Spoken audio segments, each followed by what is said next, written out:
নমস্কাৰ মহেশ মেলৰ মজিয়ালে আপোনাক জনাইছো আন্তৰিক আদৰণি প্ৰিয় দৰ্শক উত্তৰ পূবত দুদিনীয়া ভ্ৰমণ সমাপ্ত কৰি প্ৰধানমন্ত্ৰী নৰেন্দ্ৰ মোদী কালি নতুন দিল্লীলৈ ঘূৰি গৈছে আৰু দুদিনীয়া উত্তৰ পূব ভ্ৰমণত প্ৰধানমন্ত্ৰী মোদীয়ে মণিপুৰলৈ 2 বছৰৰ পিছত আহিল 2 বছৰ অশান্তিত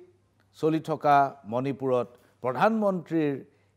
এই ভ্ৰমণ অত্যন্ত গুৰুত্বপূৰ্ণ বুলি বিবেচিত হৈছে সকলো দিশৰ পৰাই আনহাতে মিজোৰামত তেওঁ এছৱাৰ ৰেলপথ মুকলি কৰিলে ৱাইৰবিৰ পৰা ৱাৰেংটে পৰ্যন্ত এই ৰেলপথ চোৱা অত্যন্ত গুৰুত্বপূৰ্ণ বৰঙনি হৈ উঠিব উত্তৰ পূবৰ যিটো কানেক্টিভিটি যিটো সংযোগ এই ব্যৱস্থাটো যোগাযোগ ব্যৱস্থাটোৰ বাবে কিন্তু অসমত প্ৰধানমন্ত্ৰী মোদীয়ে তিনিটা গুৰুত্বপূৰ্ণ কাৰ্যসূচীত অংশগ্ৰহণ কৰিলে প্ৰথমটো আছিল গুৱাহাটীত ডক্টৰ ভূপেন হাজৰিকাৰ শতবৰ্ষ এই শতবৰ্ষ অনুষ্ঠানত প্ৰধানমন্ত্ৰী মোদীয়ে যিটো ভাষণ দিলে এই ভাষণটোক সকলোৱে আন্তৰিকতাৰে প্ৰশংসা কৰিছে আনকি কংগ্ৰেছৰ গুৰুত্বপূৰ্ণ নেতা প্ৰদ্যুৎ বৰদলৈয়ে আজি সংবাদ মাধ্যমক এই কথা কৈছে যে প্ৰধানমন্ত্ৰীয়ে ৰাজনীতিৰ আচুৰ নথকাকৈ ডক্টৰ হাজৰিকাৰ যিদৰে স্মৃতিচাৰণ কৰিলে তাক আমি প্ৰশংসা কৰোঁ এইটো এটা খুব গুৰুত্বপূৰ্ণ উক্তি বিৰোধী পক্ষৰ এগৰাকী জ্যেষ্ঠ নেতাৰ পৰা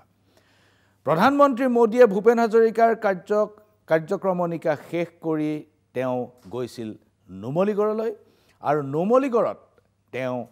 এটা বায়'ৰিফাইনেৰী প্ৰকল্প মুকলি কৰিলে এই বায়'ৰিফাইনেৰীটোৰ কথা আপোনালোকে বহু দিনৰ পৰা শুনি আছে য'ত ইথানল তাত উৎপাদন হ'ব আৰু এই ইথানল এতিয়া বৰ্তমান পেট্ৰল আৰু ডিজেলত মিহলাই থকা হৈছে 20% সম্ভৱতঃ আৰু এই 20% ইথানলেৰে বৰ্তমান আপুনি যি ইন্ধন গাড়ীত ভৰাইছে এই ইন্ধন চলি আছে প্ৰধানমন্ত্ৰী মোদীৰ তৃতীয়টো কাৰ্যসূচী আছিল মঙলদৈত তেখেতে ৰাজহুৱা সভা সম্বোধন কৰাৰ উপৰিও এটা ডাঙৰ ৰিং ৰোড লুইটৰ দুয়োপাৰ সামৰি এটা ডাঙৰ ring road Guwahati ring road বুলি যাক কোৱা হ'ব এই ৰিং ৰোডৰ আধাৰশিলা স্থাপন কৰিছে মোদীৰ এই ভ্ৰমণৰ যিটো অৱদান আৰু মোদীৰ এই ভ্ৰমণৰ সফলতা আৰু বিফলতা আমি কি পালোঁ আৰু কি নাপালোঁ ৰাজনৈতিকভাৱে হয়তো আমি বহুত কিবা কিবি ক'ব পাৰোঁ কিন্তু আজিৰ আলোচনা আমি ৰাজনীতিলৈ যাব খোজা নাই আমি যাব খুজিছোঁ অসমৰ বিকাশ অসমৰ আন্তঃগাঁথনি আৰু ঔদ্যোগিক বিকাশৰ বিষয়ে তাৰ বাবে আমি ষ্টুডিঅ'ৰ মজিয়ালৈ নিমন্ত্ৰণ কৰিছিলোঁ তিনিগৰাকী বিশিষ্ট ব্যক্তিক আপোনালোকে সকলোৱে চিনি পাব নুমলীগড় ৰিফাইনেৰী লিমিটেডৰ পৰিচালন সঞ্চালক ভাস্কৰ ফুকন ডাঙৰীয়া তেখেতৰ কাষত আছে আপোনালোকৰ সকলোৰে পৰিচিত উদ্যোগী অভিজিত বৰুৱা প্ৰিমিয়াৰ ক্ৰায়জেনিকৰ স্বত্বাধিকাৰী আৰু তেখেতৰ লগত আছে আপোনালোকৰ পৰিচিত অনুপম ডেকা ৰিপোজৰ পৰিচালন সঞ্চালক আপোনালোক সকলোৱে জানে ডেকা উদ্যোগী শ্ৰী বৰুৱা আৰু ডেকা দুয়োজনেই অলপতে হৈ যোৱা এডভান্টেজ অসমৰ ঔদ্যোগিক ছবিখন প্ৰধানমন্ত্ৰীৰ সন্মুখত উপস্থাপন কৰাৰ সুযোগ লাভ কৰিছিল আৰু নুমলীগড় বায়'ৰিফাইনেৰীৰ সমগ্ৰ কাম-কাজ আৰম্ভণিৰ পৰা চোৱা চিতা কৰাৰ দায়িত্বত আছিল ভাস্কৰ ফুকন ডাঙৰীয়া মই পোনপ্ৰথমে আপোনালোক তিনিওজনকে এটাই কথা সুধিম যে মোদীৰ ভ্ৰমণৰ পৰা আমি কি পালোঁ major takeaways from Modi's visit Bhaskar Phukan আমাৰ এটা সৌভাগ্যৰ কথা যে দেশৰ প্ৰধানমন্ত্ৰী আহি আমাৰ যিটো প্ৰথম বায়' ইথানল প্লেণ্ট বেম্বৰ পৰা বাঁহৰ পৰা ইথানল বনোৱা এইটো পৃথিৱীৰ ক'তো নাই প্লেণ্টটো প্ৰথম ভাৰতৰ অসমত হৈছে তেওঁ সেইটো উদ্ঘাটন কৰিলে এইটো আমাৰ প্ৰডাকশ্যন আৰম্ভ হৈ গ'ল আৰু আমি কিছু পৰিমাণৰ ইথানল অলৰেডি প্ৰডিউচ কৰিছোঁ সেইটো এটা ডাঙৰ কথা আৰু এইটো 5,000 কোটি টকা খৰচ কৰি বনোৱা হৈছে এইটোৰ বহু প্ৰসাৰী মানে তাত লোকেল যিটো ইকনমি আছে তাত কণ্ট্ৰিবিউট কৰিব মই সেইখিনি কথা পিছত ক'ম আৰু এটা প্ৰকল্প তেওঁ শিলান্যাস কৰিলে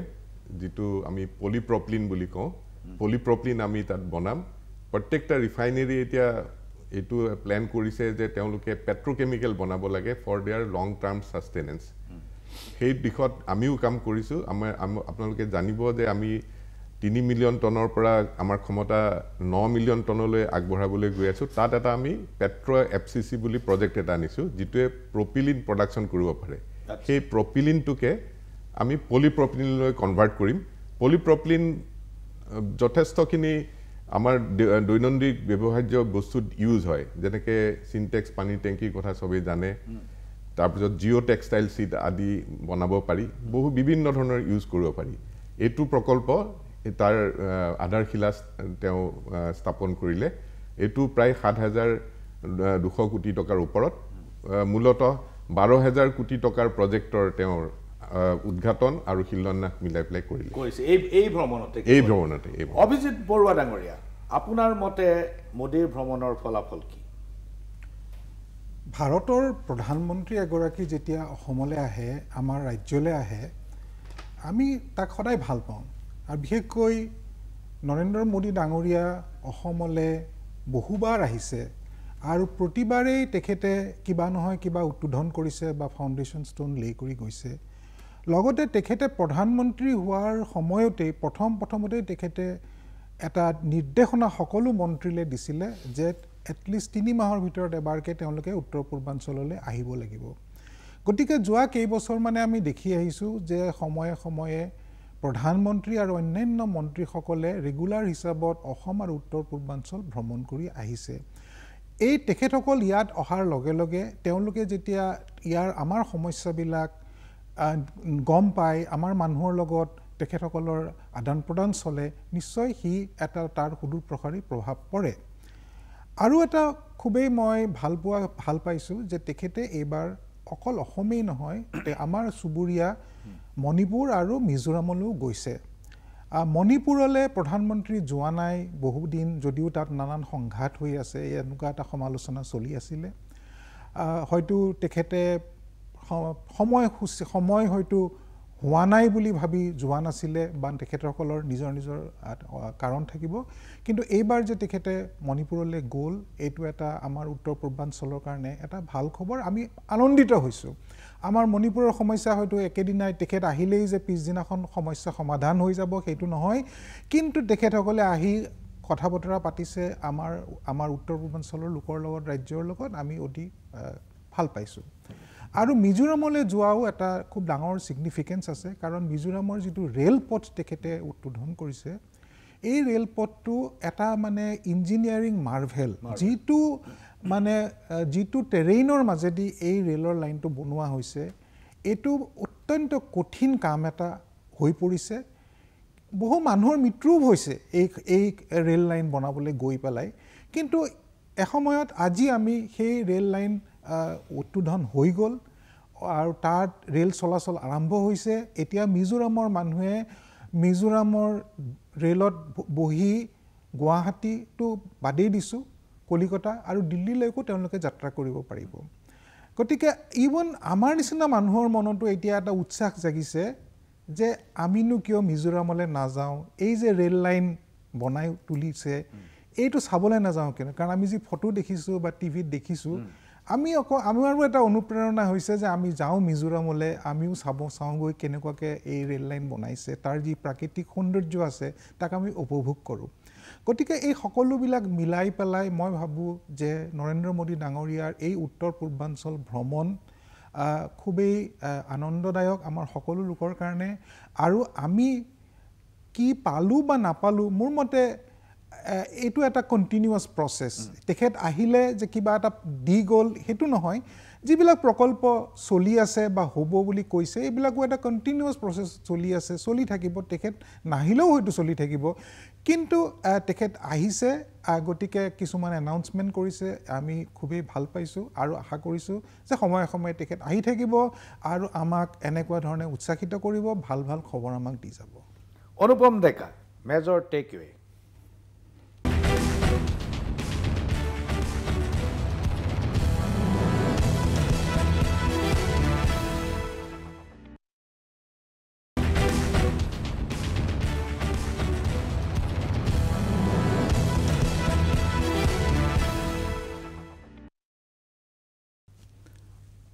আপোনালোকে যদি চাই এইবাৰ মেজৰ টেকৱে তেখেতৰ এই ভিজিটটোত মই ভাবোঁ যে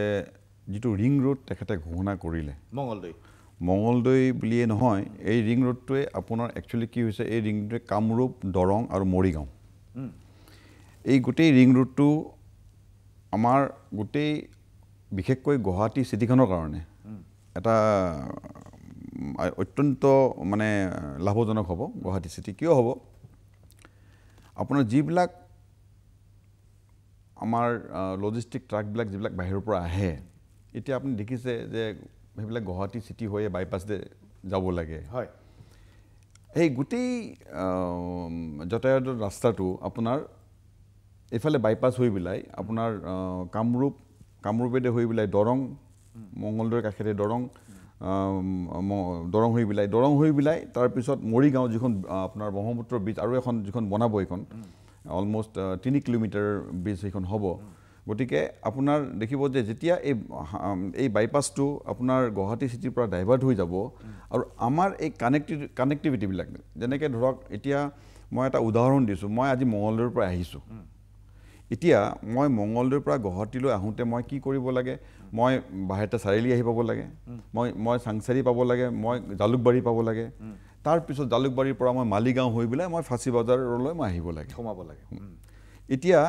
মই আপোনাৰ কমচে কম 45 মিনিট সময় আমাৰ লাভ হ'ব আমাৰ আমি এতিয়া আপুনি কেনেকৈ সোমাব আমি যিখন কুৰুৱাৰ পৰা ব্ৰিজখন হ'ব ব্ৰহ্মপুত্ৰ ব্ৰিজখন হ'ব 2.9 কিলোমিটাৰ সেই নাৰেংগীলৈ লাগিব এইখন ব্ৰিজ সেইখন ব্ৰিজতে অহাৰ লগে লগে আপুনি বাহিৰতে চাৰিআলি বাইপাছ কৰিলে আপুনি চাংচাৰি বাইপাছ কৰিলে জালুকবাৰীটো এটা সাংঘাতিক এটা আপোনাৰ ট্ৰেফিক হয় তাত গতিকে তাৰ সেইটো কৰিলে আপুনি মালিগাঁও কৰি পেলাই ডাইৰেক্ট আপুনি গুৱাহাটী চিটিত চহৰলৈ আপুনি সোমালে অকল সেইটোৱে নহয় আপুনি মানে বস্তুটো কি হ'ব এইটো ইকনমিক ক্ষেত্ৰতো আপোনাৰ এইটো বহুত লাভদায়ক হ'ব কেনেকৈ হ'ব অকল আমাৰ যাত্ৰাটোৱে কমফৰ্টেবল নহয় it will be also' affordable আপোনাৰ খৰচা কমিব মানুহৰ গুৱাহাটীলৈ আহোঁতে ধৰক এতিয়া গাড়ীৰ ভাড়া আপোনাৰ 100-120 টকা লয় গতিকে কিলোমিটাৰ কমি যাব তো কিলোমিটাৰ কমোৱাৰ লগে লগে আপোনাৰ কি হ'ব যে যিখিনি মানুহ আপোনাৰ বাছেৰে যাত্ৰা কৰে তেওঁলোকৰ মানে কমচে কম 30 to 40% আপোনাৰ ফ্ৰেট চাৰ্জেছবিলাক কমি যাব আচ্ছা মই বহুত ধন্যবাদ মই যাব খুজিছোঁ ফুকন ডাঙৰীয়াৰ ওচৰলৈ নুমলীগড় যিটো ইথানল প্লেণ্ট এই প্লেণ্টটো প্ৰায় 5,000 কোটি টকাৰ ব্যয়েৰে নিৰ্মাণ কৰা হৈছে এতিয়া ইয়াৰ আপুনি অকণমান বিষয়টো অকণমান বহলাই কওকচোন যে ইয়াত কিমান উৎপাদন হ'ব আৰু এই উৎপাদিত সামগ্ৰী আমি ক'ত পঠাম ক'ত এইটো মিহলোৱা হ'ব কেনেকৈ কি কৰা হ'ব এইটো অকণমান আমাক বুজাই ক'ব নেকি এইটো মই কোৱাৰ দৰে এইটো প্ৰথম প্লেণ্ট যিটোৱে বাঁহৰ পৰা ইথানল বনাব ইথানলটো মেজৰ প্ৰডাক্ট হ'লেও বাঁহটোত একচুৱেলি 3বিধ বস্তু থাকে চেলুলজ হেমি চেলুলজ আৰু লিগনিন আমি প্ৰথম পৰ্যায়ত আমি চেলুলজখিনি আইচলেট কৰি ল'ম মানে চেলুলজখিনি পৃথক কৰিম সেই চেলুলজখিনিক আমি এনজাইমিক হাইড্ৰলাইচিছ বুলি এটা প্ৰচেছ আছে এনজাইম তাত এপ্লাই কৰি পেলাই সেইখিনি গ্লুক'জলৈ কনভাৰ্ট কৰোঁ আৰু গ্লুক'জলৈ কনভাৰ্ট কৰি সেইখিনিক ফাৰ্মেণ্টেশ্যন কৰি পেলাই আমি ইথানল বনাওঁ চ' সেইটো এটা পাথৱে গ'ল তাত যিটো হেমি চেলুলজ পৰ্চন আছে সেই হেমি চেলুলজটো কনভাৰ্ট হৈ যায় আপোনাৰ ফাৰফুৰেল বুলি বস্তু এটা লয় ফাৰফুৰেল আৰু এচেটিক এচিড এই দুটা পদাৰ্থ তাৰ পৰা জেনেৰেট হয় সেই দুটাক আমি পৃথক কৰি ল'ম ফাৰফুৰেলৰ এখন সুকীয়া মাৰ্কেট আছে আৰু এচেটিক এচিডৰ এখন সুকীয়া মাৰ্কেট আছে এই দুটাও মাৰ্কেটেবল প্ৰডাক্ট হ'ব আৰু মই এইটো ক'বলৈ পাই সুখী হৈছোঁ যে ফাৰফুৰেলটো ফাৰফুৰেল হিচাপে বিক্ৰী নকৰি আমি তাৰ ফাৰ্ডাৰ ভেলু এড কৰিব পাৰোঁ তাৰ পৰা আমি ফাৰফুৰেল এলকহল বুলি এটা বস্তু হয় সেইটো যিটোৱে এই ফাউণ্ড্ৰি ইণ্ডাষ্ট্ৰীত গ্লু হিচাপে কাম কৰে আচ্ছা আৰু তাৰ উপৰিও আমি তাত আৰু ভেলুৱেট কৰিব লাগিলে THF বুলি বস্তু কয় টেট্ৰা হাইড্ৰফুৰান যিটো ফাৰ্মাচিউটিকেল ইণ্ডাষ্ট্ৰীৰ কাৰণে এটা হাই ভেলু চলভেণ্ট হিচাপে ইউজ কৰিব পাৰি চ' তেনেকুৱা আৰু আমি সৰু প্ৰজেক্ট ল'ব পাৰোঁ ফাৰফুৰেলৰ কথা এচেটিক এচিডৰ যথেষ্ট ব্যৱহাৰ আছে এচেটিক এচিড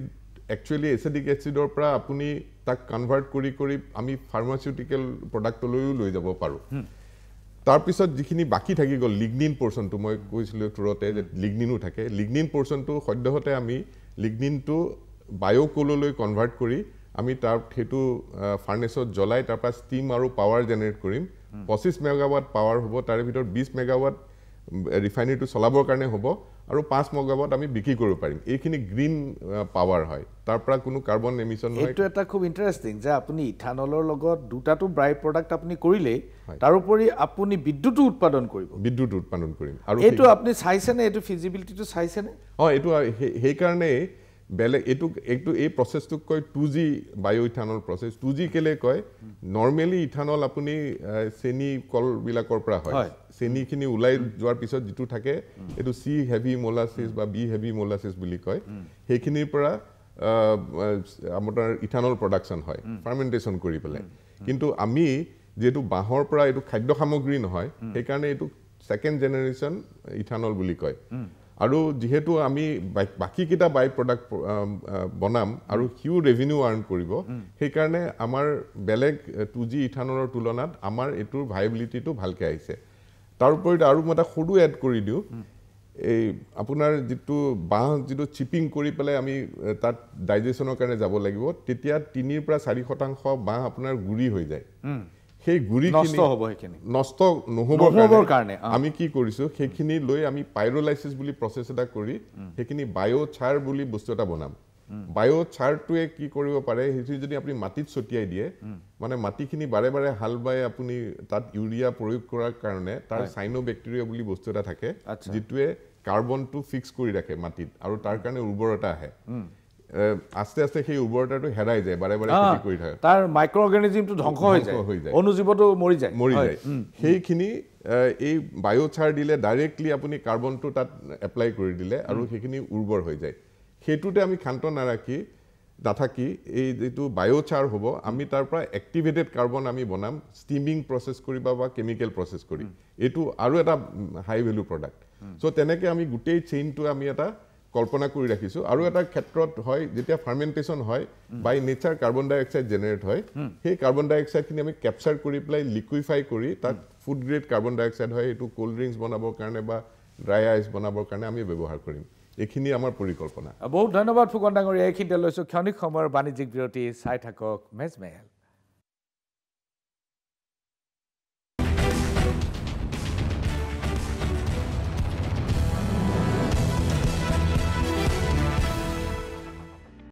কৰিব পাৰে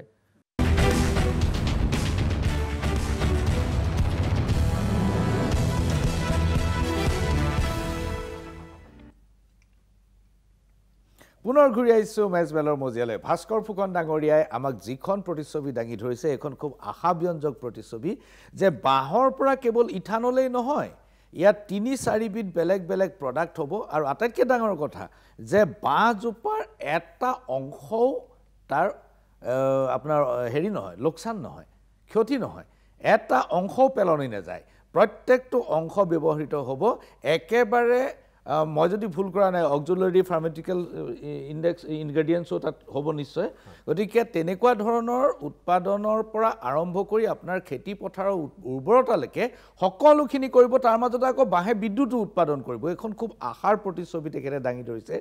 আমি আশা কৰিছো আৰু কেইবছৰমানৰ ভিতৰতে আমি সম্পূৰ্ণ প্ৰতিচ্ছবিখন পাম মই যাব খুজিছো অভিজিত বৰুৱাৰ ওচৰলৈ অভিজিত বৰুৱা ডাঙৰীয়া আপুনি প্ৰধানমন্ত্ৰী মোদীৰ সন্মুখত প্ৰেজেন্টেশন দিছিল যে অসমৰ ঔদ্যোগিক ছবিখন কি ধৰণৰ হৈ আছে এডভান্টেজ আসামৰ যিখন আমাৰ ইয়াত যি প্ৰকল্প হৈছিল এতিয়া বৰুৱা ডাঙৰীয়া আপুনি আমাৰ দৰ্শকসকলক কওক যে শেহতীয়াকৈ এডভান্টেজ আসামৰ কি কি প্ৰতিফলন আপুনি অসমৰ ঔদ্যোগিক আৰু আন্তঃগাঁথনিৰ প্ৰতিচ্ছবিখনত দেখিছে সব মই যেতিয়া মোদী ডাঙৰীয়াৰ সন্মুখত মোৰ বক্তব্য উপস্থাপন কৰিবলৈ সুযোগ পাইছিলোঁ সেইটো মোৰ কাৰণে এটা অতি গৌৰৱময় ক্ষণ আৰু মই তেখেতক এই কথাটো কৈছিলোঁ যে অসমৰ যি ডেকা ল'ৰা ছোৱালী আছে তেওঁলোক এসময়ত আছিলে জব সিকাৰ্ছ আৰু এতিয়া তেওঁলোক ক্ৰমান্বয়ে হ'বলৈ গৈ আছে জব ক্ৰিয়েটাৰ্ছ এই যিটো এটা প্ৰতিচ্ছবি মই দাঙি ধৰিছিলোঁ আৰু মই আজি আমাৰ যিটো আলোচনা হৈছে নুমলীগড় ৰিফাইনাৰী ফুকন ডাঙৰীয়াই যিবিলাক কথা কৈছে মই তাৰ বহুখিনি সিনাৰ্জি দেখা পাইছোঁ কাৰণ তেখেতে ধৰক আজি নুমলীগড় ৰিফাইনেৰীটো কি নুমলীগড় ৰিফাইনেৰী আজি পৰ্যন্ত হৈ আছিলে কেৱল এটা ৰিফাইনেৰী দেশত আৰু 10-15টা ৰিফাইনেৰী আছে ঠিক তেনেকুৱা ধৰণৰ নুমলীগড় ৰিফাইনেৰী এটা তেল শোধন কৰে তেওঁবিলাকে কিন্তু এতিয়া আপুনি তেখেতৰ বক্তব্যৰ পৰা আমি গম পাইছোঁ যে এই ৰিফাইনেৰী ক্ৰমান্বয়ে এটা পেট্ৰকেমিকেল কমপ্লেক্সৰ ফালে গৈ আছে তাত নানান ধৰণৰ বস্তু উৎপাদন হ'ব আৰু এই উৎপাদিত বস্তুবিলাকৰ পৰা নানান ধৰণৰ আৰু যিবোৰ ডাউনষ্ট্ৰীম ইণ্ডাষ্ট্ৰী আছে আমাৰ ল'ৰা ছোৱালীয়ে কৰিব পৰা আমাৰ ব্যৱসায়ীয়ে কৰিব পৰাৰ বহুত ধৰণৰ সুবিধা খোল খাই গৈছে মই ভাবোঁ যে অহা 5-10 বছৰৰ ভিতৰত আমি নুমলীগড় ৰিফাইনেৰী কেন্দ্ৰ কৰি তেখেতসকলে নিজে উৎপাদন কৰা বস্তুৰ বাহিৰেও আৰু আমাৰ নতুন প্ৰজন্মৰ ল'ৰা ছোৱালী বা ব্যৱসায়ীসকলে নানান ধৰণৰ প্ৰকল্প তাতে আৰম্ভ কৰিব পাৰিব সো এই সকলোবিলাক কথা উতঃপ্ৰোতভাৱে জড়িত হৈ আছে তেখেতে আৰু লগতে ক'লে যে ইয়াতে নানানটা ধৰণৰ বেলেগ বেলেগ প্ৰচেছ দি পেলাই বেলেগ বেলেগ বস্তু ওলাব এতিয়া মই ভাবোঁ যে এই গোটেই কামবিলাক কৰিবৰ কাৰণে তেখেতক নিশ্চয় এটা ভাল লেবৰেটৰী এটা ভাল R&D চেণ্টাৰ লাগিব তেখেতসকলে নিশ্চয় ভাৰতৰ বিভিন্ন একাডেমিক ইনষ্টিটিউশ্যন ৰিচাৰ্চ ইনষ্টিটিউশ্যনৰ লগত সংযোগ কৰিব তাৰ লগতে মই আশা ৰাখিছোঁ যে তেখেতসকলে আমাৰ গুৱাহাটী IIT হওক আজি অসম ইঞ্জিনিয়াৰিং কলেজ হওক যোৰহাট ইঞ্জিনিয়াৰিং কলেজ হওক এইবিলাকৰ লগতো যোগাযোগ হ'ব তেওঁলোকৰ তাতো এইবিলাক বস্তুৰ ওপৰত ৰিচাৰ্চ আৰম্ভ হ'ব তেওঁলোকেও আৰু এই তাত পঢ়ি থকা ল'ৰা ছোৱালীবিলাকেও এইবিলাক দেখা পাই শুনি দেখি নিশ্চয় আগবাঢ়ি আহিব যে নিজেও তেওঁলোকে সৰু সুৰাকে হ'লেও কিছুমান বস্তু ল'ব পাৰিব এতিয়া এনেকৈ ধৰক মোৰ এটা কথা মনত পৰিছে মই আজি বহু বছৰ আগতে একৰন বুলি আমেৰিকাৰ এখন দেশলৈ গৈছিলোঁ চিটিলৈ গৈছিলোঁ সেই চিটিখন এসময়ত তাক কৈছিলে ৰাবাৰ কেপিটেল তাৰমানে যিমান পৃথিৱীৰ ডাঙৰ ডাঙৰ টায়াৰ কোম্পানী আছিলে সেই টায়াৰ কোম্পানীবিলাক ডানলপ আৰু কিবা কিবি যিবিলাক আছিলে সেই গোটেইবোৰ ফায়াৰষ্টোন ডানলপ এই গোটেইবিলাকৰ ফেক্টৰীবিলাক আছিলে একৰন টাউনত সেই একৰন এই ফেক্টৰীকেইটা তাত হোৱাৰ লগে লগে তাত কি হ'ল নানান ধৰণৰ তাৰ যিবোৰ ইউনিভাৰ্চিটি আছিলে একৰন ইউনিভাৰ্চিটি তেওঁলোকে ৰাবাৰৰ একদম স্পেচিয়েলাইজ কৰা আৰম্ভ কৰি গ'ল তাৰ ইঞ্জিনিয়াৰিংটো ৰাবাৰ ইঞ্জিনিয়াৰিং ৱৰ্ল্ডৰ নাম্বাৰ 1 ইনষ্টিটিউট হৈ গ'ল একৰন ইউনিভাৰ্চিটি তাৰ লগে লগে নানানটা সৰু সৰু ষ্টাৰ্টআপ আৰম্ভ হৈ গ'ল গোটেই একৰন টাউনখন ৰাবাৰ কোম্পানীকেইটাক লৈ পেলাই নানান এটা ইক'চিষ্টেম গঢ়ি উঠিলে য'ত নতুন ৰিচাৰ্চ হ'বলৈ ধৰিলে ষ্টাৰ্টআপ হ'বলৈ ধৰিলে তাৰ মানে এটা চাকৰি ওলাবলৈ ধৰিলে তেওঁলোকৰ গোটেই এটা যিটো ইক'চিষ্টেমটো কমপ্লিট ডেভেলপ হৈ গ'ল তো মই আশা কৰিছোঁ এই যে আজি যিখিনি কথা আমি শুনিবলৈ পাইছোঁ নুমলীগড় ৰিফাইনেৰী আৰু নুমলীগড় ৰিফাইনেৰীও এডভান্টেজ আসামত ঘোষণা কৰিছিলে যে এইকেইটা প্ৰকল্প আহি আছে আৰু তেখেতসকলে ঘোষণাও কৰিলে আৰু কৰি দেখুৱাই দিলে হৈ গ'ল ধৰক গতিকে এই এডভান্টেজ আসামৰ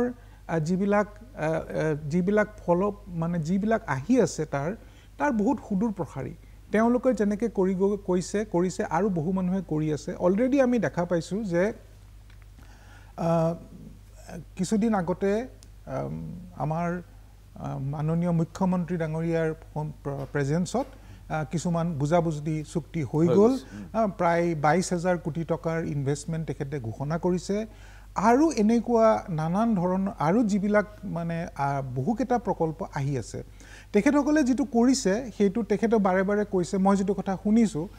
তেখেতসকলে কৈছে যে যিবিলাকে প্ৰকল্প কৰিবলৈ ৰেডি আছে অলৰেডি কাম আৰম্ভ কৰিছে তেনেকুৱাবিলাকৰ লগতহে তেওঁলোকে ডিটেইল ইনভেষ্টমেণ্টৰ কাৰণে যিটো বুজাবুজি চুক্তি কৰিছে প্ৰথমতে যিবোৰ চুক্তি হৈছিলে এডভান্টেজ আসামৰ সময়ত সেইবিলাক আছিলে এটা প্ৰাৰম্ভিক চুক্তি আৰু এতিয়া হৈ আছে ফাইনেল চুক্তি অলৰেডি তেখেতসকলে প্ৰায় 22,000 কোটি টকাৰ ফাইনেল চুক্তি হৈ গৈছে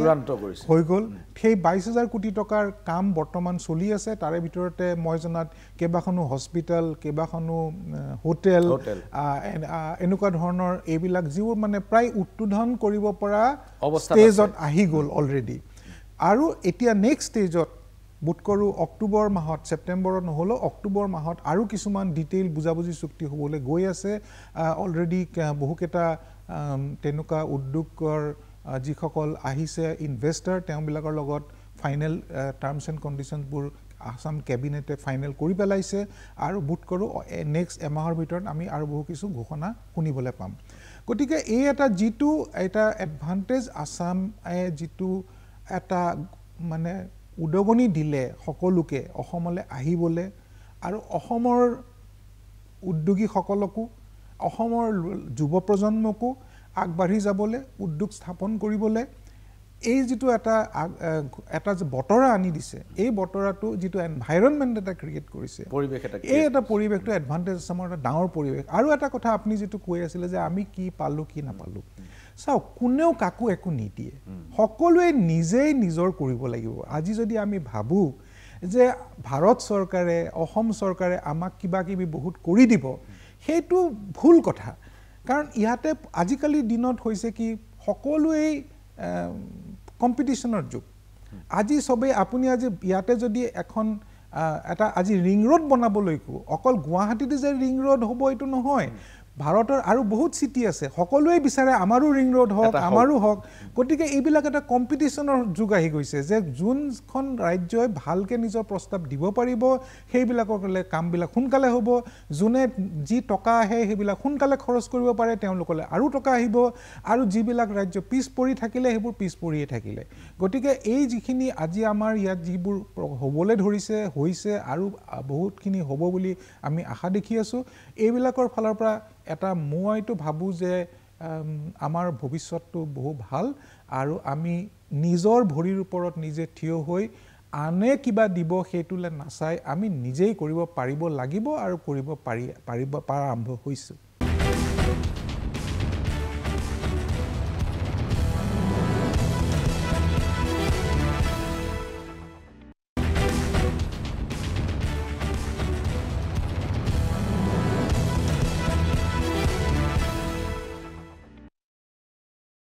মই যাব খুজিছোঁ অনুপম ডেকাৰ ওচৰলৈ অনুপম ডেকা ডাঙৰীয়া এডভান্টেজ আসামত প্ৰধানমন্ত্ৰী মোদীৰ সন্মুখত আপুনিও প্ৰেজেণ্টেশ্যন দিছিল আৰু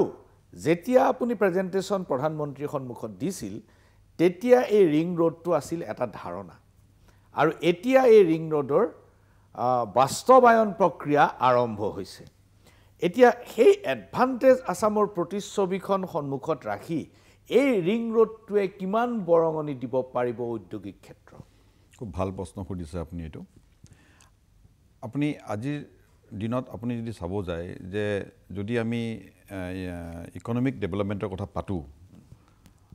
তাৰ লগত জড়িত হৈ থাকে আমাৰ ৰোড কমিউনিকেশ্যনছটো বিৰাট ইম্পৰ্টেণ্ট ভাইটেল ইম্পৰ্টেণ্ট এইটো গতিকে যদি ৰোড কমিউনিকেশ্যন নাথাকে আপুনি যোৱা 5 বছৰ 7 বছৰৰ পৰা আপুনি দেখিব যে অসমত আমাৰ কমিউনিকেশ্যন ছিষ্টেমটো ইমান ইম্প্ৰুভ হৈছে যে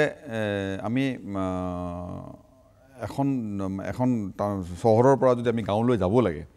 যে আমি দেখিছোঁ আগৰ সেই পুৰণি ৰাস্তাবোৰ এতিয়া নাইকিয়া হৈছে ৰাস্তাবোৰ ডেভেলপ হৈছে তাৰপিছত এতিয়া মই আপোনাক ক'ব বিচাৰিছোঁ যে যিটো আমাৰ ৰিং ৰোডটো এনেকুৱা এটা ভাইটেল ৰোল প্লে কৰিব মই এটা উদাহৰণ দিছোঁ যে আমাৰ মাজত আজি মেনেজিং ডাইৰেক্টৰ ইথানলৰ প্লেণ্টৰ আছে ইয়াতে আমাৰ NRLৰ তেখেতক বাঁহ লাগিব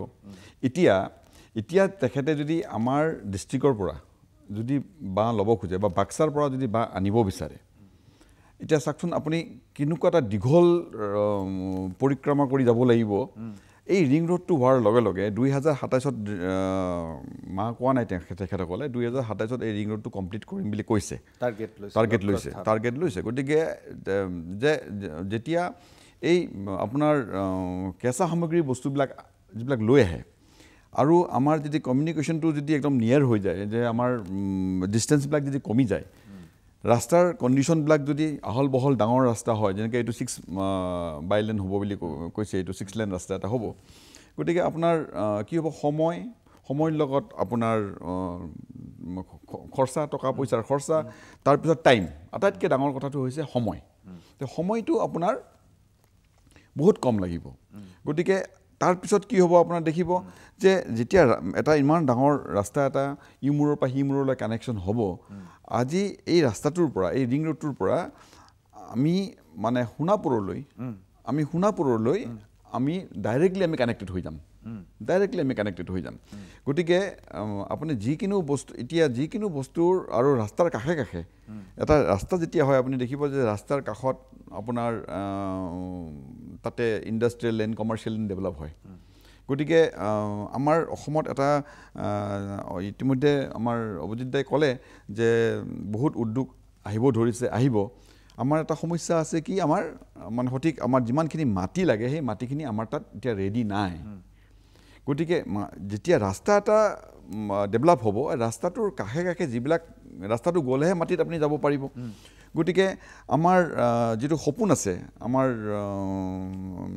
আমাৰ যিটো নেক্সট 5 years প্লেনত যিটো আমাৰ সপোন আছে সেই সপোনটো বাস্তৱত আহিব যদি এই কমিউনিকেশ্যনবিলাক যদি আমি সময়ত আমি কৰি দিব পাৰোঁ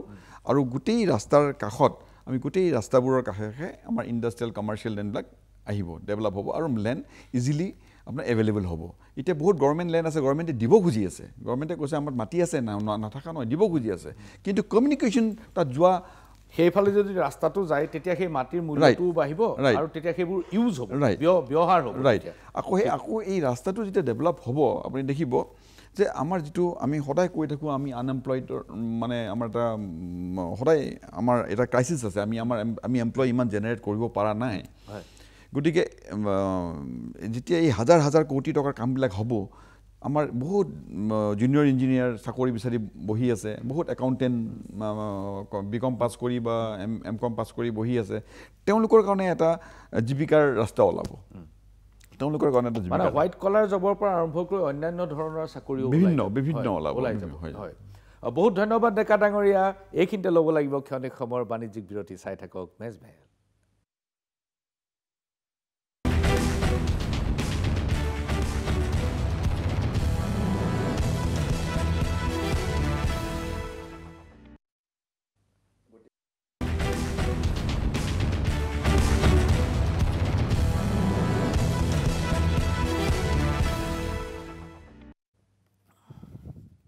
পুনৰ ঘূৰি আহিছোঁ মেজমেলৰ মজিয়ালৈ আৰু মই যাব খুজিছোঁ ভাস্কৰ ফুকন ডাঙৰীয়াৰ ওচৰলৈ মেনেজিং ডাইৰেক্টৰ NRL ফুকন ডাঙৰীয়া আপোনাৰ মূল কেঁচা মাল হ'ব ইথানল উদ্যোগটোৰ কাৰণে বাঁহ আৰু বাঁহটো অসমত এভেইলেবল অসমত যথেষ্ট আছে বাঁহ আৰু বাঁহ গছ কাটিলে আকৌ গজে সেইখিনিত আকৌ গজাব পাৰি আকৌ খেতি কৰিব পাৰি ইচ্ছা কৰিলে সংগঠিত ৰূপত আৰু অসংগঠিত ৰূপত অজস্ৰ বাঁহ আছে কিন্তু পূৰ্বৰ অভিজ্ঞতাৰ পৰা নেতিবাচক বুলি আপুনি নস্বাত কৰিলেও মোৰ উপায় নাই কিন্তু পূৰ্বৰ অভিজ্ঞতাৰ পৰা বাঁহ ভিত্তিক আমি দুটা উদ্যোগ হাতত লৈছিলোঁ যোগীঘোপাৰ কাগজ কল আৰু আপোনাৰ জাগিৰোডৰ কাগজ কল 5 গ্ৰামৰ কাগজ কল ওচৰে পাজৰে যথেষ্ট বাঁহো আছিল কিন্তু যোগীঘোপা কাগজ কলটো নন ষ্টাৰ্টাৰ হ'ল আৰু HPCৰ দুয়োটা প্ৰকল্প 5 গ্ৰামৰ জাগিৰোড এইটো আমি চকুৰ আগত নাইকিয়া হৈ গ'ল গতিকে বাঁহৰ ওপৰত ভিত্তি কৰি আপুনি সাহস কেনেকৈ কৰিছে এই উদ্যোগটো এইটো বৰ ধুনীয়া প্ৰশ্ন এই প্ৰশ্নটোৱে প্ৰথম দিনাৰ পৰাই আমাক আমনি কৰি আছিলে যে এইটো তেওঁলোকে বাঁহ থকা সত্ত্বেও তেওঁলোক বন্ধ হৈ গ'ল সেইটো এটা আমি বৰ ধুনীয়া লেছন পালোঁ আমি দুজন মানুহ মই আৰু মোৰ পূৰ্বৰ যি মেনেজিং ডাইৰেক্টৰ আছিলে মিষ্টাৰ SK বৰুৱা আমি দুজনেই আনন্দত গ'লোঁ তেওঁলোকৰ আনন্দত মানে গুজৰাটত তেওঁলোকে গাখীৰ কেনেকৈ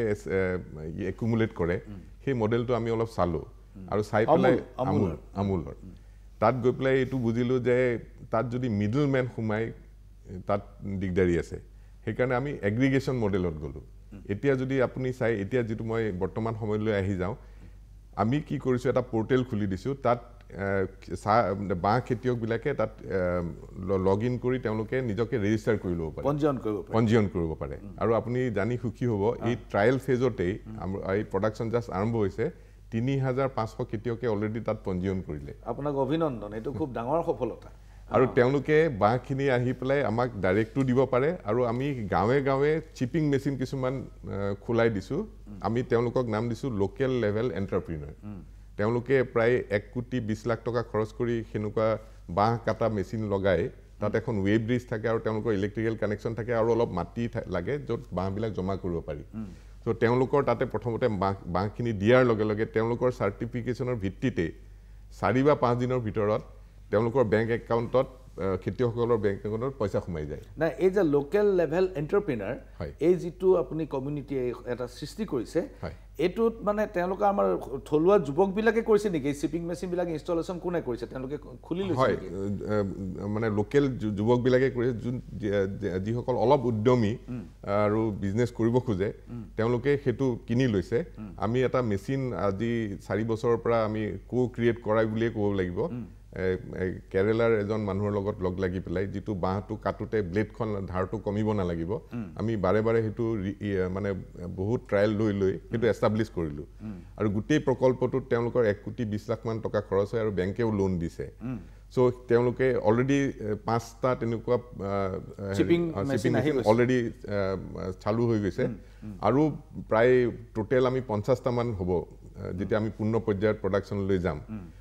সেইকাৰণে বাঁহৰ খেতিয়কসকলে নিজে তাতে আহি দিলে লগে লগে পইচা পাই যায় তেওঁলোকৰ বেংক একাউণ্টত সোমাই যায় চিপিং মেচিনকেইটা যোনে চলায় তেওঁলোকেও আমাৰ পৰা প্ৰত্যেক টনত পইচা পাব আৰু সেই তাৰ পৰা আমাৰ প্লেণ্টলৈ যিখিনি ট্ৰাকে কঢ়িয়াই আনিব সেইখিনি আমি যেনেকৈ উবেৰ আমি কল কৰিলে আহি যায় তেনেকুৱা ধৰণৰ আমি এটা ব্যৱস্থা ক্ৰিয়েট কৰি দিছোঁ গোটেই ছফ্টৱেৰটো আমি TCS কোম্পানীক দি পেলাই বনাইছোঁ আৰু এইটো আমি ট্ৰায়েলত ৰাখি থৈছিলোঁ এতিয়া পুৰা কমিশ্যন হৈ গৈছে সো এই 3টা ষ্টেক হোল্ডাৰ থাকে যোনে বাঁহ ৰোৱে যোনে বাঁহ চিপিং কৰে আৰু ট্ৰান্সপৰ্ট কৰে এই তিনিওটাই ডাইৰেক্টলি আমাৰ পৰা পইচা পায় আৰু এইটো আমি অনুমান কৰিছোঁ আমি যেতিয়া ফুল কেপাচিটিত যাম এই গোটেইখিনি যদি এগ্ৰিগেট কৰি দিয়ে প্ৰায় 200 কোটি টকাৰ এনুৱেল প্ৰকিউৰমেণ্ট হ'ব বোথ ফৰ বাঁহ কিনিব বাঁহ কিনা চিপিং কৰা আৰু ট্ৰাক মিলাই আচ্ছা এইখিনিত খৰচ আপোনাৰ 200 কোটি টকা 200 কোটি টকা হ'ব আৰু আপুনি ভাবিব পাৰে যে লোকেল ইকনমি আমি 350 কিলোমিটাৰ ৰেডিয়াছৰ পৰা বাঁহ আনাৰ আমি প্লেন কৰিছোঁ সেই গোটেই 200 কোটি টকা মানে প্ৰত্যেক বছৰে সেই ৰুৰেল ইকনমি লৈ যাব তললৈ গুচি ডাউনলাইনত গুচি যাব এইটো এটা খুব প্ৰেৰণাদায়ক কথা আপুনি কৈছে আমাৰ থলুৱা বাঁহৰ খেতিয়কসকলৰ কাৰণে মই অভিজিত বৰুৱা ডাঙৰীয়াক সুধিব খুজিছোঁ যে নুমলীগড় ৰিফাইনাৰী এটা পাব্লিক ছেক্টৰ আণ্ডাৰটেকিং আৰু ইয়াত গভৰ্ণমেণ্টে ইনভেষ্ট কৰাটো গভৰ্ণমেণ্টৰ কাৰণে দুঃসাধ্য কথা একো নহয় পাব্লিক ছেক্টৰ আণ্ডাৰটেকিঙত চৰকাৰে ইনভেষ্ট কৰে কিন্তু খুব যদি সাংঘাতিক ধৰণে ছাবচিডি দিয়া নহয় বাহিৰৰ উদ্যোগীয়ে অসমলৈ আহিব নিবিচাৰে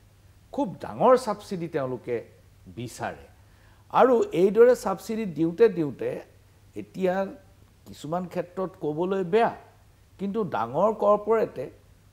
22,000 কোটি টকাৰ প্ৰকল্প ল'ব আৰু নিজৰ ইনভেষ্টমেণ্ট কেৱল 500 কোটি টকা আমাৰ চকুৰ আগত আমি দেখি আছোঁ এই কথাটো কিমান দূৰ সন্তুলিত বুলি ভাবে how far it is a balanced approach মই আপোনাৰ প্ৰশ্নটোৰ উত্তৰ দি আছোঁ তাৰ আগতে মই অকণমান ফুকন ডাঙৰীয়াৰ কথাখিনিৰ ওপৰত কওঁ হয় তেখেতে যিটো ক'লে যে বাঁহৰ 200 কোটি টকাৰ বাঁহ কিনা আৰু ট্ৰান্সপৰ্টেশ্যন চিপিং হয় এতিয়া এইটো যদি আজি অসম ৰাজ্যখনে যদি এই প্ৰকল্পটোৰ পৰা লাভৱান ৰিয়েল সেন্সত লাভৱান হ'ব বিচাৰে তেতিয়াহ'লে আমাৰ লাগিব বাঁহ খেতিয়ক কাৰণ অকল নুমলীগড় ৰিফাইনেৰীয়ে প্ৰকল্প কৰিলে এথানল বনালে এইটো এটা সীমিত কথা কিন্তু যদি এই যিখিনি বাঁহ তেওঁলোকক বছৰি লাগিব এই বাঁহখিনি যোগান দিবৰ কাৰণে কিজানি লাখৰ উপৰি মানুহ বেছি জড়িত হৈ পৰিব যদি তেওঁলোকে বাঁহ গজায় আৰু ইয়াতে আপুনি চাব আমাৰ যিটো আলোচনা হৈছিলে যে বাঁহত আমি ইমান থাকিও কিয় আমাৰ বাঁহ ভিত্তিক উদ্যোগ বন্ধ হৈ নহয় আপুনি এটা কথা চাব মই চাইনালৈ গৈছিলোঁ বাঁহৰ উদ্যোগ চাবলৈ তাত কি দেখিলোঁ জানে তাত বাঁহ হৈছে আপোনাৰ বাঁহৰ খেতি মানে আপুনি কিলোমিটাৰৰ পিছত কিলোমিটাৰ 50 কিলোমিটাৰ 60 কিলোমিটাৰ জায়গা আপুনি গৈ থাকিব ৰাস্তাত দেখিব দুই পাৰে বাঁহৰ খেতি এডাল বাঁহ 5 ফুট দূৰত আৰু এডাল বাঁহ 5 ফুট দূৰত আৰু এডাল বাঁহ প্ৰত্যেকটা বাঁহত এটা টেগ লগোৱা থাকে তাত লিখা থাকিব বাঁহটো কিমান কোন দিনাখন বাঁহ পুলিটো ৰুইছিলে প্ৰত্যেকটো মনিটৰিং হয় তাত আপোনাৰ পানী দিয়াৰ যান্ত্ৰিক উপায়েৰে পানী দিয়ে সো আমি যদি এই এনেকুৱা ধৰণৰ বাঁহ ভিত্তিক প্ৰকল্প যদি অসমত সাকসেসফুল হ'ব লাগে আৰু ভৱিষ্যতে আহিব লাগে তেতিয়াহ'লে কিন্তু অসমত বাঁহ খেতি কৰাৰ প্ৰয়োজন কেৱল ঘৰৰ পিছফালে আপোনাৰ আছে বাঁহ সদায় আছে তাত কোনো যত্নও লোৱা নাই এনেই পৰি আছে সেইটো দি বা আজি জয়টো কাৰ্বি আংলঙৰ জংঘলৰ মাজত ঢেৰ বাঁহ পৰি আছে সেইখিনিৰ ওপৰত ভিত্তি কৰি কিন্তু উদ্যোগ গঢ়ি নুঠে বা উঠিলেও তাৰ লাভটো কিন্তু মুষ্টিমেয় লোকৰ মাজতে থাকি যাব যদি আমি এই প্ৰকল্প এনেকুৱা আৰু ভৱিষ্যতে অহা প্ৰকল্পবিলাক যদি আমি লাভৱান হ'ব বিচাৰোঁ তেতিয়াহ'লে আমি ভালকৈ বাঁহৰ খেতি কৰিব লাগিব যেহেতু আমাৰ জলবায়ু আমাৰ মাটি বাঁহৰ আমাৰ নেচাৰেলি হয় গতিকে তাক আমি যদি খেতি হিচাপে কৰিবলৈ যাওঁ তেতিয়াহ'লে আমি লাভৱান হ'ব পাৰিম আৰু মই ৰিং ৰোডৰ কথা অকণমান এটা কৈ থৈ যাওঁ মই চাইনালৈ গৈছিলোঁ যেতিয়া মই চাইনালৈ গৈছিলোঁ বেইজিং চহৰলৈ গৈছিলোঁ তো বেইজিং চহৰত মই কি দেখিলোঁ জানে যোনে যোনে বেইজিং চহৰলৈ গৈছে তেওঁলোকে জানিব তাত মানে ring road 1 ring road 2 ring road 3 ring road 4 ring road 5লৈকে মই দেখিছিলোঁ মই যেতিয়া গৈ এতিয়া কিজানি ৰিং ৰোড 6-7ও হৈ গ'ল তো তেওঁলোকৰ প্লেনিংটো এনেকুৱা হৈছিলে যে ৰিং ৰোড আমি অসমত গুৱাহাটীত যিটো ৰিং ৰোড এতিয়া প্ৰকল্প আহি আছে আমি আৰম্ভ কৰি দিলোঁ 27ত হৈ যাব কিন্তু মই আহ্বান জনাম চৰকাৰলৈ যে ৰিং ৰোড 2 চিন্তা কৰক এতিয়াৰ পৰা ৰিং ৰোড 1 যেতিয়া শেষ হ'ব ৰিং ৰোড 2ৰ কাম আৰম্ভ হ'ব লাগিব আৰু আমাৰ যদি আমি গুৱাহাটী চহৰখনক যদি প্ৰপাৰলি ডেভেলপ কৰিবলৈ যাওঁ আমি অকল অসমতে সীমাবদ্ধ থাকিলে নহ'ব আমি মেঘালয়কো লগত লৈ ল'ব লাগিব অসম আৰু মেঘালয়ে যুটীয়াভাৱে যেতিয়া গুৱাহাটী চহৰ ডেভেলপ কৰিব ৰিং ৰোড 1 বা ৰিং ৰোড 2 ৰিং ৰোড 3 যেতিয়া হ'ব তেতিয়া আপুনি দেখিব যে এই আজি গুৱাহাটীৰ চহৰৰ গোটেই পৰিকল্পনাটো গোটেই ফিউচাৰটো সমূলি বদলি যাব এতিয়া আমি যেটো ৰিং ৰোড 1 ভাবিছো খুব ভাল কথা প্ৰথমবাৰৰ কাৰণে ভাবিছো দিল্লীত ৰিং ৰোড আজি 30-40 বছৰ আগৰ পৰাই আছে ৰিং ৰোড এতিয়া অসমত গুৱাহাটীত আমি প্ৰথম ৰিং ৰোড দেখা পাম আৰু লগতে যাতে ৰিং ৰোড 2 আৰু ৰিং ৰোড 3ৰ কথা আৰম্ভ হয় আৰু মেঘালয় চৰকাৰকো যাতে লোৱা হয় মেঘালয়ৰ লোককো লগত লোৱা হয় সকলোৰে উন্নতি হওক অকল অসমৰে নহয় আমাৰ লগতে মেঘালয়ৰ উন্নতি হওক সকলোৰে ভাল হওক আমি হেতুৱে আশা ৰাখিছো মই আপোনাৰ এইখিনিতে ক্ষণিক সময়ৰ বাণিজ্যিক বিৰতি ল'ব লাগিব তাৰপিছত নিশ্চয় মই আপোনালৈ আহিম এইখিনিতে লৈছোঁ ক্ষণিক সময়ৰ বাণিজ্যিক বিৰতি চাই থাকক মেজমেল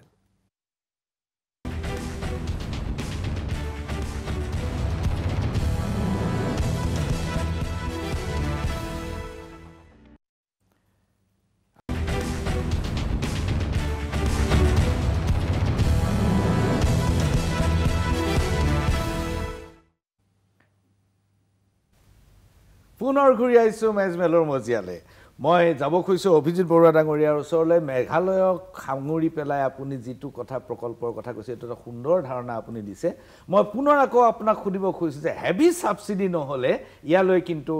উদ্যোগ কৰিবলৈ কোনো নাই নে মই সেইটো এগ্ৰি নকৰোঁ যে কেৱল ছাবচিডি দিলেহে আহিব নহ'লে নাহে কিন্তু কিছুমান উদ্যোগ আছে য'ত আপুনি ছাবচিডি দিবই লাগিব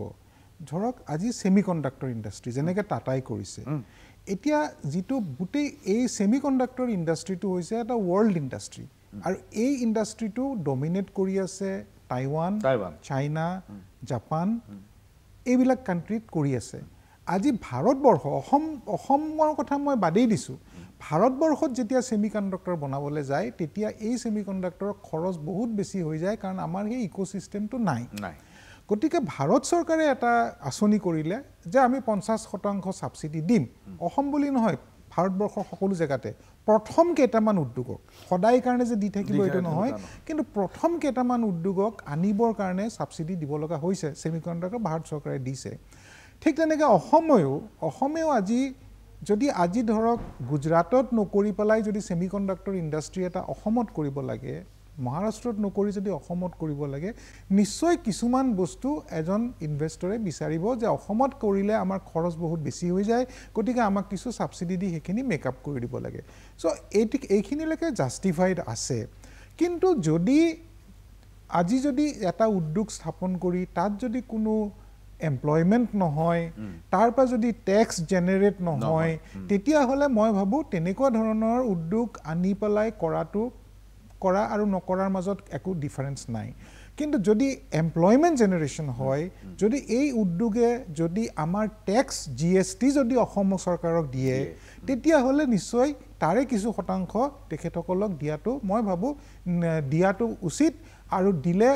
আমি এটা বৰ্তমান যিটো উদ্যোগত পিছ পৰি আছোঁ আমি এটা যেতিয়া এটা সমান লেভেললৈ আহি যাম যেতিয়া লেভেল প্লেইং গ্ৰাউণ্ড এটা হৈ যাব তেতিয়া বন্ধ কৰি দিব পাৰিব কিন্তু আজিৰ যি বৰ্তমান অৱস্থা এই ক্ষেত্ৰত ছাবচিডিটো প্ৰয়োজন হয় মই যাব খুজিছোঁ অনুপম ডেকাৰ ওচৰলৈ যে এই গোটেই ৰিং ৰোডটো আকৌ মই ঘূৰি আহিছোঁ ৰিং ৰোডলৈ আপোনাৰ উদ্যোগ আছে মঙলদৈত ডাঙৰ উদ্যোগ আৰু যথেষ্ট পুৰণি হৈছে এতিয়া এই ৰিং ৰোডটো আপুনি কৈছে যে ৰাস্তাৰ আশে পাশে অজস্ৰ উদ্যোগ গঢ় লৈ উঠিব আৰু চৰকাৰৰ মাটি আছে চৰকাৰে দিবলৈ বিচাৰি আছে কিন্তু যাতায়াতৰ অভাৱৰ কাৰণে এইবিলাক মাটি পৰি আছে য'ত আমি উদ্যোগ স্থাপন কৰিব পাৰোঁ আপোনাৰ সন্মুখত থকা প্ৰতিচ্ছবিখন কেনেকুৱা আপোনাৰ উদ্যোগটোৰ কি লাভ হ'ব মোক বুজাই কওকচোন মই অকল আপোনাৰ ওচৰ হ'লেইটো নহ'ব মই আপোনাক এটা উদাহৰণ দি আছোঁ এতিয়া কি হয় গোটেই মেনুফেকচাৰিং ইউনিটৰ ডিষ্ট্ৰিবিউশ্যন নেটৱৰ্কটো খুব ফ্ৰেণ্ডলি হ'ব লাগিব কাৰণ কিয় মেজৰ কষ্ট ডিষ্ট্ৰিবিউশ্যনত থাকে আৰু সেই ডিষ্ট্ৰিবিউশ্যনৰ কষ্টটো আপোনাৰ বেছিভাগে